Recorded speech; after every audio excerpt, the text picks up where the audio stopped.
வீரன் வீரன்கிறதுக்கு அந்த அர்த்தம் என்ன தெரியுமா? தலைவர் பிரபாகரன் அவர்கள் தான். இங்கே யார் வீரன்?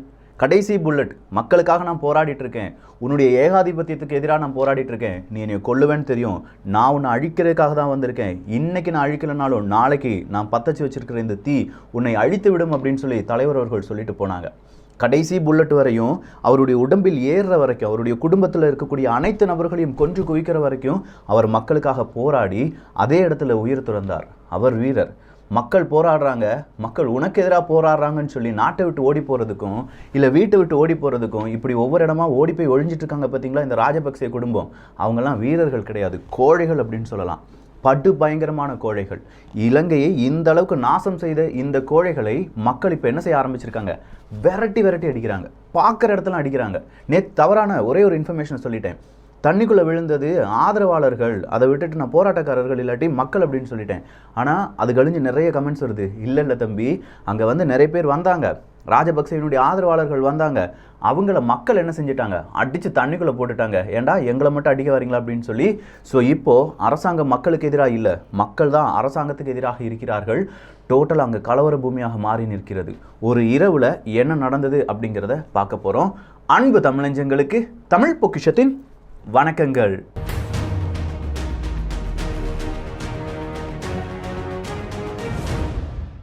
டேய், நான் ராஜபக்சே ஆதரவாளர்டா அப்படின்னு சொல்லி இங்கே கொஞ்சம் நபர்கள் இருந்தாங்க. அவங்கெல்லாம் எங்கன்னே தெரியலை. தமிழ்நாட்டுக்குள்ளே இருந்தாங்க, இந்தியாவுக்குள்ளே இருந்தாங்க, அவனெல்லாம் எங்கன்னே தெரியலை. சொல்லப்போனால் என்னை யாருமே இப்படி சொல்ல முடியாது. ஏன்னா ராஜபக்சே அப்படிங்கிறவனை பார்த்தாலே இப்போ எல்லாருமே காண்டாயிடுறாங்க. எங்கடா இருக்கான் அப்படின்னு சொல்லி தேடி போகிறாங்க. அலரி மாளிகை அப்படிங்கிற அந்த மாளிகையிலிருந்து ராஜபக்சே எஸ்கேப் ஆகிட்டாருப்பா. ஏன்னா நேற்று நைட்டு ஒரு 1:30-2 மணி வரை நான் நியூஸை வாசிச்சுக்கிட்டே இருக்கேன். எத்தனை வீடுகள் தீப்பற்றி எரிகின்றன, ராஜபக்சேவினுடைய குடும்ப வீடு தீப்பற்றி எரிகிறது, அதன் பிறகு அங்கே இருக்கக்கூடிய நாடாளுமன்ற உறுப்பினர்களுடைய வீடு தீப்பற்றி எரிகிறது, லம்போர்கினி கார் அப்படிங்கிறத தீப்பற்றி எரிய வைக்கிறார்கள், இப்படின்னு சொல்கிற பலவிதமான செய்திகளை நான் பார்த்துட்டே இருக்கேன். என்ன நடந்துட்டு இருக்கு அப்படின்னு சொல்லி. ஆனால் நைட்டு நேரம் நான் உங்ககிட்ட வந்து இந்த மாதிரியான செய்திகளை சொல்வதை விட காலையில் ஃபுல்லாக படித்து சொல்லலாமே அப்படிங்கிற இன்னொரு யோசனையும் மைண்டில் இருக்குது. இன்னொன்று என்னென்னா, விடிய காலையில் ஒரு 2:30 மணிக்கு ஒரு நைஜீரியாவினுடைய ஃப்ளைட் வருது அப்படின்னு சொல்கிற ஒரு இன்ஃபர்மேஷன் ஒரு செய்தி ஊடகத்திலிருந்து எனக்கு கிடைக்குது. அது மட்டும் கிடையாது, 5 விமானங்கள் தயாராக நிற்கிறது, 8 விமானிகள் தயாராக நிற்கிறார்கள், ராஜபக்சே குடும்பத்தை காப்பாற்றுவதற்காக விமானம் தயாராக நிற்கிறது அப்படின்னு சொல்கிற ஒரு செய்தி வெளியில் வருது. இந்த செய்தியை பார்த்தோன்னா எனக்குள்ள ஒரு பயம், ஒருவேளை தப்பிச்சிருவாரோ, ராஜபக்சே இலங்கையிலேருந்து தப்பிச்சிருவாரோ அப்படிங்கிற ஒரு பயம். இந்த பயம் வருவதற்கு இன்னொரு காரணம் இருக்குங்க. இலங்கை தாய் மண்ணை விட்டு கடந்த ஒரு வருடத்தில் மட்டுமே 1,24,000 இளைஞர்கள் வேலைக்காக வெளிநாடு சென்றிருக்கிறார்கள். இது அதுக்கு முந்தைய வருடத்தை விட 127% அதிகமா. ஸோ இப்படி 127% அதிகமாக இளைஞர்கள் ஒரு நாட்டை விட்டு வெளியேறுகிறார்கள் என்றால் அதற்கு காரணமாக இருக்கக்கூடிய இந்த ராஜபக்சேவை என்னன்னு சொல்றது? ஸோ இவர் விமானத்தை தப்பிச்சு போயிடுவாரா அப்படின்னு சொல்லி பார்க்கும்போது அடுத்த செய்தி கிடையாது. அங்கே விமான நிலையம் முழுவதுமாக மக்களுடைய கண்ட்ரோலில் இருக்குது அப்படிங்கிற செய்தியை பார்க்கும்போது மக்கள் செம ஸ்ட்ராங்காக இருக்காங்கயா. எவெல்லாம் ராஜபக்சே ஆதரவாளர்னு சொல்கிறானோ அவனுக்கெல்லாம் அடி உறுதி அப்படின்னு சொல்லி பார்த்துட்டே இருக்கும்போது தான் ஒவ்வொரு வீடியோவாக வருது. ராஜபக்சேக்கு ஆதரவு தெரிவித்தவர்களுடைய நபர்கள் அங்கே அடித்து துவைக்கப்படுகிறார்கள். அந்த ஆதரவாளர்கள், ராஜபக்சேனுடைய ஆதரவாளர்கள் அப்படிங்கிறவங்க தண்ணியில் வீசப்படுகிறார்கள். அவங்க வந்த பேருந்து அப்படிங்கிறது தண்ணீரில் வீசப்படுகிறது. ராஜபக்சேக்கு ஆதரவாக இருக்கக்கூடிய இல்லாட்டி ராஜபக்சே குடும்பத்துக்கு ஆதரவாக இருக்கக்கூடிய அரசியல்வாதிகளுடைய வாகனங்கள் தீப்பற்றி எரிய வைக்கப்படுகின்றன. அவங்களுடைய வீடுகள், இன்னைக்கு ராஜபக்சேவுக்கு மிக முக்கியமான ஒரு ஜோதிடர் அப்படின்னு சொல்றவருடைய வீடு வரை தீக்கரையாக்கப்பட்டிருக்கிறது. ராஜபக்சே குடும்பத்தின் வீடு அப்படின்னு சொல்ற ஒரு வீடு இருக்கு, பெரிய பிரம்மாண்டமான வீடு. ஒரு பொருளை கூட எடுத்துட்டு போல, எல்லா பொருளையும் அடித்து உடைத்து நீ எங்க நாட்டை விட்டு வெளியில போ அப்படின்னு சொல்ற அளவுக்கு ராஜபக்சேவினுடைய ஒவ்வொரு வீடும் இன்று எரியூட்டப்படுகிறது. அது மட்டும் கிடையாது, நிறைய நாடாளுமன்ற உறுப்பினர்கள், முன்னாள் நாடாளுமன்ற உறுப்பினர்கள், முன்னாள் ராஜபக்சே ஆதரவாளர்கள் அப்படின்னு சொல்லி தேடி தேடி தேடி ஒவ்வொரு முக்கிலையும் தேடி தேடி அடிச்சிட்டு இருக்காங்க அங்க இருக்கக்கூடிய மக்கள். இது தென்னிலங்கையில் நடந்துட்டு இருக்கு அப்படின்னு சொல்லி பார்த்துட்டு இருந்த நேரத்தில் வடக்குல பல இடங்களில் ராஜபக்சேக்கு எதிரான பேரணிகள் அப்படிங்கிறது புதிதாக முளைக்கின்றன. எப்பா ஊரடங்கு உத்தரவு இன்னைக்கு காலையில் விடிய காலை 7 மணி வரை தான் போட்டிருந்தாங்க. ஆனால் திடீர்னு பார்த்தா புதன்கிழமை வர ஊரடங்கு உத்தரவுப்பா, யாரும் வெளியில் வராதிங்க அப்படிங்கிற ஒரு உத்தரவு பிறப்பிக்கப்பட்டிருக்கிறது. அங்கே இருக்கக்கூடிய ராணுவ தளபதி என்ன தெரியுமா சொல்றாரு?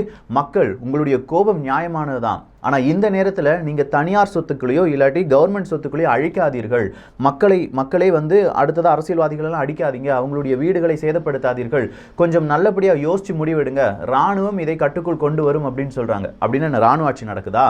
இல்லை ராணுவம் இதை கட்டுக்குள் கொண்டு வருகிறது அப்படின்னா மக்களுடைய போராட்டத்துக்கு இங்கே எந்த விதமான வேல்யூவும் கிடையாதா அப்படின்னு சொல்லி மக்கள் என்ன செய்ய ஆரம்பிக்கிறாங்க, மறுபடியும் அவங்களுடைய போராட்டத்தை எடுக்க ஆரம்பிக்கிறார்கள். ராஜபக்சே எப்போ அவருடைய பதவியை ராஜினாமா பண்ணாரோ பட்டாசு வெடிக்குது, பல இடங்களில் பட்டாசுகள் அப்படிங்கிறது வெடிக்கின்றன. ஒரு பக்கமா பட்டாசுகள் வெடிக்கப்படுகின்றன, இன்னொரு பக்கமா பால்சோறு அப்படிங்கிறதெல்லாம் செஞ்சு மக்கள் கொண்டாடுறாங்க. எங்க நாட்டுக்கு இனிமே ராஜபக்சேவே தேவையில்லடா அப்படின்னு சொல்லி கொண்டாடுறாங்க. இப்போ நமல் ராஜபக்சே அப்படிங்கிறவர் விடிய காலையில் ஒரு அறிவிப்புடன் வந்து நிற்கிறார் ட்விட்டரில். அலரி மாளிகையில் எங்கள் அப்பாவுக்கு ஆதரவாக கொஞ்சம் ஆதரவாளர்கள் வந்தாங்க. அவங்களுடைய எண்ணம் போராட்டத்தை தூண்டுவது கிடையாது, யாரோ வந்து இந்த போராட்டத்தை தூண்டி விட்டார்கள் அப்படின்னு சொல்லி நமல் ராஜபக்சே ஒரு உருட்டுறாரு.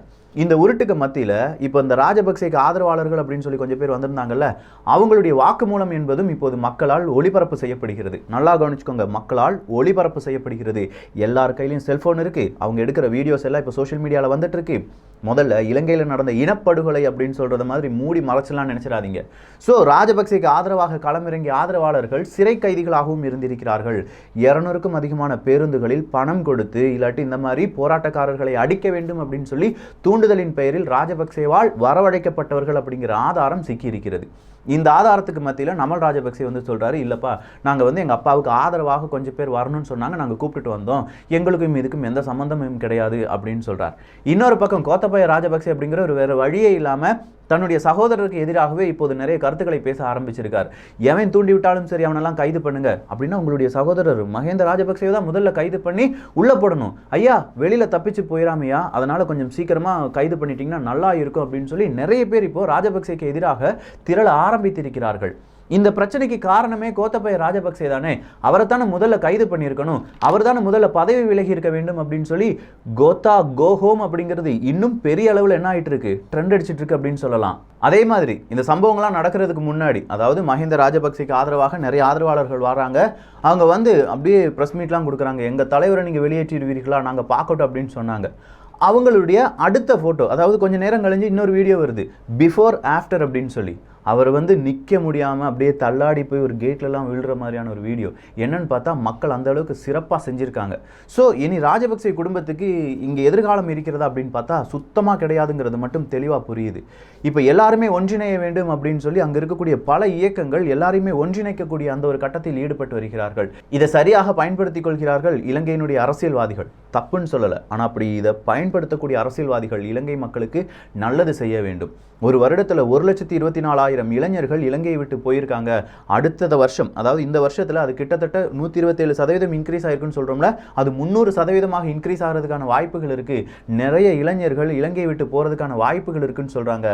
இளைஞர்கள் ஒரு நாட்டில் இல்லை என்றால் அந்த நாடு வளர்வது அப்படிங்கிறது கனவிலும் நினைத்து பார்க்க முடியாத ஒரு சம்பவம். ஸோ தயவு செஞ்சு இலங்கையை ஆளப்போகும், இல்லாட்டி இலங்கைக்கு நான் தான்ப்பா பெரிய ஆள் அப்படின்னு சொல்லி யாராவது வந்தீங்கன்னா அங்கே இளைஞர்களுக்கு என்ன பிரச்சனை, அந்த பிரச்சனை எவ்வளோ சீக்கிரமாக சால்வ் பண்ண முடியும், அங்கே இருக்கக்கூடிய அரசியல்வாதிகளை எப்படி பிடுங்கி எறிய முடியும் அப்படிங்கிற மாதிரியான பல யோசனைகளில் முன்வர வேண்டும். அதுக்கு எல்லாருமே தெளிவான முடிவுகளை எடுங்கள். இலங்கையை மறுபடியும் வைத்து ஒரு கேம் விளையாடாதீங்க. சீனா இலங்கை இந்த கேம் இப்போது ஓவர் ஆயிடுச்சு, முடிஞ்சிருச்சு. இனியும் யாராவது வந்து இந்த சீனாவுக்கு ஆதரவாக இந்த மாதிரி ஹம்பந்தோட்டான்னு சொல்லி வந்தீங்கன்னா இலங்கை மக்கள் கொடூர கோபத்தில் இருக்காங்க. சத்தியமா 1000 ரூபாய் ஓட விட்டுருவாங்க அப்படிங்கிறதுல மாற்றுக்கிறது கிடையாது. ஸ்ரீலங்கன் ஏர்லைன்ஸ் ஒரு முக்கியமான அறிவிப்பை கொடுத்துருக்காங்க. சப்போஸ் நீங்கள் வந்து எங்கேயாவது ட்ராவல் பண்ணணும் அப்படின்னு சொல்லி நிறைய நேரத்தில் இப்போ விமானத்தை புக் பண்ணியிருப்பீங்க. ஸோ அந்த மாதிரியான டிக்கெட்டை நீங்கள் காண்பித்து என்ன செய்யலாமா, இந்த அவசர நேரத்தில், அதாவது ஊரடங்கு உத்தரவின் போது வெளியில் வரலாம்ப்பா அப்படிங்கிற ஒரு அறிவிப்பு கொடுக்கப்பட்டிருக்கிறது. ஆனால் அதே நேரத்தில் எந்தெந்த ஏர்போர்ட்டில் இந்த மாதிரி ராஜபக்சே குடும்பம் வருகிறதா அப்படிங்கிறத மக்கள் போராட்டக்காரர்கள் மிகப்பெரிய அளவில் கண்காணித்து கொண்டிருக்கிறார்கள் அப்படிங்கிற ஒரு செய்தியும் வெளியாகி இருக்கிறது. நிறைய வீடுகள் ராஜபக்சேனுடைய ஆதரவாளர்கள் அப்படின்னு சொல்லி யார் யார் இருக்காங்களோ அவங்களுடைய வீடுகள் எல்லாமே இன்று தீக்கரையாக்கப்பட்டு வருகிறது அப்படிங்கிற செய்தியை நீங்கள் பார்க்கலாம். அது நிறைய பேருடைய பெயர் இருக்குது, எல்லாருடைய பெயரும் நான் வச்சுருக்கேன். ஆனால் அதெல்லாம் சொல்லிட்டு எந்த பிரயோஜனமும் கிடையாது. இது மட்டும் தெரிஞ்சால் போதும், ராஜபக்சேனுடைய ஆதரவாளர்கள்னா உன்னுடைய வீடு தீப்பற்றி எரியும் அப்படிங்கிறது மட்டும் தெரிந்தால் போதும். இன்னைக்கு இலங்கையில் நடக்குது, நாளைக்கு இது எங்கே வேணாலும் நடக்கலாம். மக்களுக்கு எதிராக என்னுடைய குடும்பம் தான் முக்கியம், என்னுடைய குடும்பம் தான் இங்கே ஆட்சி செய்ய வேண்டும், என்னுடைய குடும்ப உறுப்பினர்கள் தான் இந்த மாதிரி சட்டசபையிலாம் இருக்கணும் அப்படின்னு சொல்லி எந்த கட்சி நினைத்தாலும் சரி, அந்த கட்சியினுடைய நிலைமை இப்படியாகத்தான் இருக்கும்.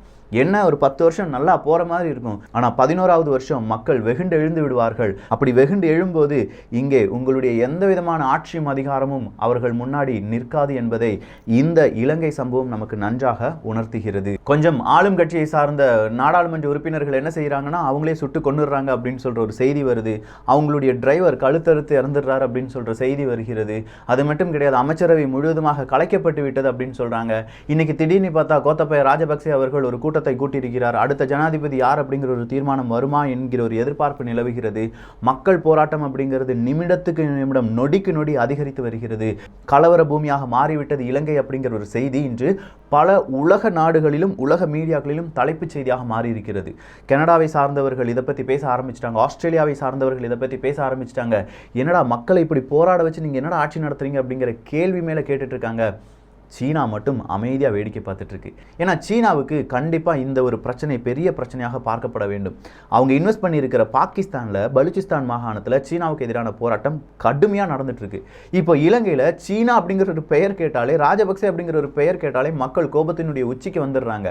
இது எல்லாமே சேர்ந்து சீனாவினுடைய இன்வெஸ்ட்மெண்ட், சீனாவினுடைய கனவு, இது எல்லாத்தையுமே ரொம்ப பெரிய அளவு குலை நடுங்க வைக்கும் அப்படின்னு சொல்லலாம். ஸோ டோட்டலாக பார்க்கும்போது ராஜபக்சே இன்னும் நாட்டை விட்டு தப்பித்து செல்லவில்லை. அலரி மாளிகையை விட்டு வெளியே வந்துட்டார்.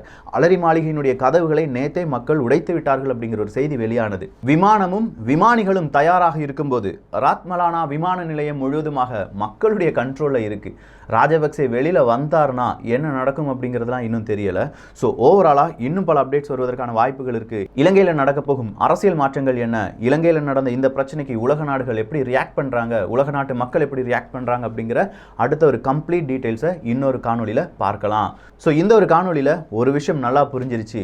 வீரன் யார், கோழை யார் அப்படிங்கிறது புரிஞ்சிருச்சு.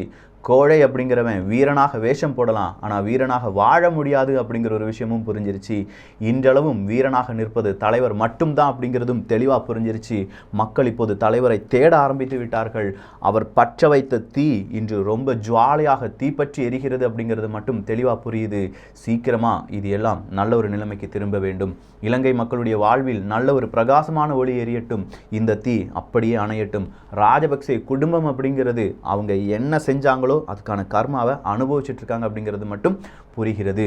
ஸோ இந்த ஒரு காணொலி பற்றி உங்களுடைய கருத்துக்கள் இங்கே வரவேற்கப்படுகின்றன. எல்லோரும் தமிழ் பட்சத்தில் இணைந்திருங்கள், சப்ஸ்கிரைப் பண்ணிக்கோங்க. நல்லதை பகிர்ந்து நல்ல சமுதாயத்தை உருவாக்குவோம். நன்றி, வணக்கம்.